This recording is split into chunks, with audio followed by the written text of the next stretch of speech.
I lost my job. I was in a really bad way. I was struggling to meet the bills, just feeding the children. I was going without food just so that they ate. The first time I used it, I was really anxious, really scared, didn't know what to expect. I thought that I'd let people down because I was having to ask for help.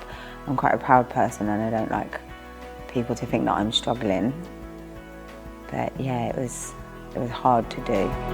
Over the recent years, we've seen more and more people come into food banks for emergency food because they can't even afford the basics.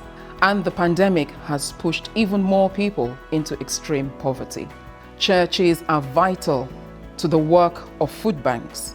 They open up their buildings, donate food, provide volunteers and leaders, and show amazing care and compassion to people who need emergency food and support.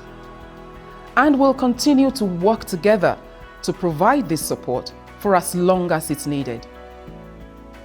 Food banks are doing an incredible job, but no one wants to have to use a food bank to be able to feed their family.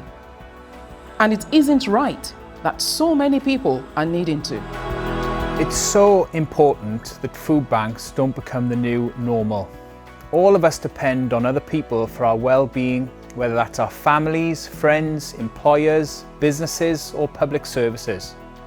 And what we see at the food bank is that often it is people who have the least in our communities who are most affected by the decisions we make as a society about things like benefits, housing, and employment.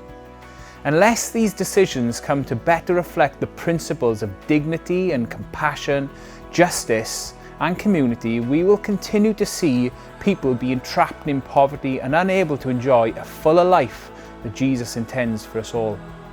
As Christians, we need to be seeking justice and advocating for change, as well as showing compassion to people facing a crisis.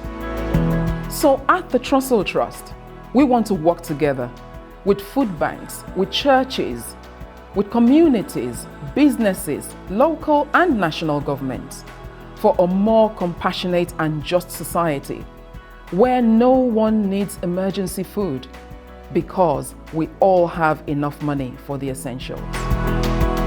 That's why we're inviting you to join us in building a hunger-free future, a future without the need for food banks.